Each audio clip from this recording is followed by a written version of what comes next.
Hey guys, what's going on? Welcome to today's video. Gonna be doing there's a peaky jeez. I am gonna show you guys my settings and some other things. Now keep in mind these are my keybinds. This is what I use every day in game. Primaries, secondary, melee, 1, 2, 3. Lethal and tactical, none. I don't really care for that. Last weapon is Q. That's just something I've picked up in most games. Is Q is just to switch to my last weapon. Previous and next, none. To call in my drones, I have my first drone is 4, my second drone is Z, and my third drone is X. I actually go ahead and set these up during when I'm putting on my drones. So if I want a drone to be in a certain key, I put it that way. 4Z and X is just kind of like the best thing that I've found for me. That works, so I can call it in while moving pretty easily instead of like having to stretch for 5, 6, and 7, things like that. So yeah, fire and aim, left button, left mouse, right mouse. Aim type I always use hold. Reload is R. Quick melee attack is V, and I have it also double bound to my mouse wheel down. So whenever I scroll down on my mouse wheel, I'll knife. So if you guys ever see me knifing randomly, it's because I'm scrolling on my wheel. Not really anything else like jumping and knifing. That's about it. Quick lethal is G or mouse button. If I actually press down on my mouse wheel, that actually throws my grenades. Quick throw tactical, so that's my flashbangs, things like that. X2, which is actually my mouse button on my mouse on the sides. It's the top one, or the one that's most forward. So yeah, I also do loadout 1, 2, 3 and loadout menus. I haven't changed F1, 2, 3. My movement, pretty simple, it's pretty standard. Movement, WASD. Control is prone. No other thing. Jump is spacebar and wheel up. I've always done this because even in other games I try to bind my jump to space and wheel up, kind of like a pro tip. Especially if they're like Source Engine games where you can bunny hop. That helps a lot. Even when you're not Source Engine games, you can sometimes bunny hop, and having it on the mouse wheel is actually pretty OP, if you guys didn't know. So keep that in mind. My actions, so that's how I pick things up and stuff. F, so I pick up weapons with F. Drop C4 is E. Don't really use E for anything else, so yeah. Crouch is C and X1, which is my other mouse button on the side, the one closest to me. It's just easier. I always double bind those as well, in as many games as I can. Sprint and hold rush shift, switch side shift. Crouch and sprint are both on hold. And community ones, I don't really have anything. The radio messages I know are Z and X, and I just unbound those. Emotes, same thing. Alt U, clan chat, party chat, scoreboard enter. So that's about it. My sensitivity is an 8.8 right now with a sniper of 1. I run a 400 DPI on my mouse. And yeah, that's about it. Nothing else too much there. Video settings, I actually do run a kind of custom configuration.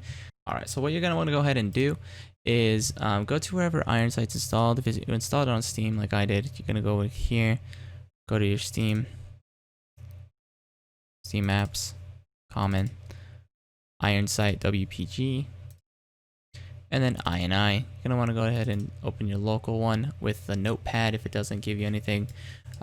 So these are kind of like the settings and things like that. Camera FOV, don't change much of those. What you want to do, and this is to just kind of, make sure that you are not breaking any rules as well, is on renderer, this whole section, make sure you have off on everything,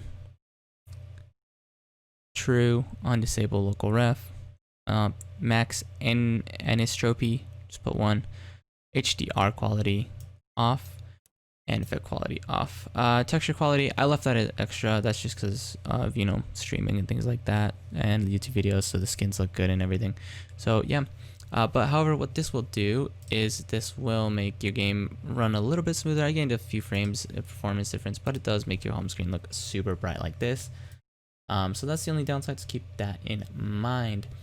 But other than that, that's about it. I might switch on what goes what in what order, but yeah, thank you guys for watching the video. I will see you next time. If you have any other questions, next I'm going to be going into in-game and showing you guys tips in actual games, like how to stay alive a little longer, how to win more gunfights, and some tricks, some tips and tricks that I have, you know, kind of learned and accumulated throughout my time of playing Iron Sight on some certain things that, you know, even some people still didn't know to this day. So G36C, bare naked, no attachments.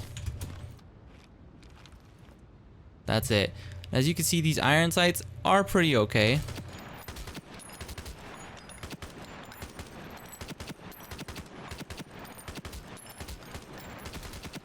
But if you do long range engagements, some medium, this is kind of like medium to long range engagements you're gonna see. This is like the longest usually, you know, that AR should be comfortable with. So you're gonna do that, you know. It's gonna be kind of difficult for you to get things like that. Now keep in mind with a bunch of things going on. So now, in my opinion, I do recommend a sight for the G36C, just because it's one of those guns that, you know, you can get lost in with a bunch of stuff going on. Let's say you have to capture a point, there's a capture point, there's a few barrels blowing up, someone just called in a striker drone or something, things are blowing up, things going on. You're not really going to be seeing too much of the G36C with this sight. So what I do recommend here is picking up your favorite sight or picking up the detecting sight. As you can see, the detecting sight is really good. It highlights anything red in there, so it's really good for kind of just flicking onto things, because then you just need to flick to something that's red. And that way you can go ahead and, yeah, kind of just look at the red parts. You don't really need to think too much, and you can change the reticle if you don't like it. Another sight that I like to use now that they introduced is the SR3 sight. I like to use the small dot on it, but same thing. One thing with the SR3 sight and with the quick shot sight as well, we haven't fully tested it out yet, but it might still be it. The SR3 and the quick shot sight both share something that the other sights do not have, and that is it zooms in faster than all the other sights. In fact, it actually zooms in faster than normal iron sights. Keep in mind, we haven't fully tested this out on every weapon, so that might change, as well as there might be updates to change that. But you know, the SR3 and the quick shot are some of the best weapons, some of the best sights, because they zoom in faster than any other sight, and even the iron sights. Holographic is kind of good because it does bring in a little bit of extra zoom. I personally do not like this little circle reticle. I find that at any range, really, I just lose my target way too quickly, as you can see there, and I just cannot, like, you know, just use the gun, really.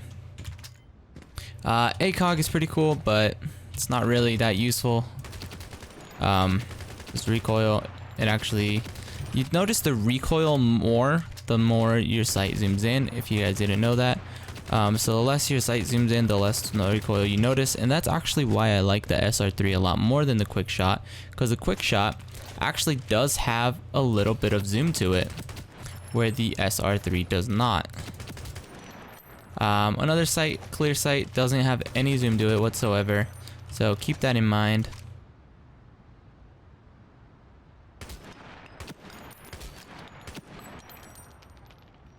I'm gonna do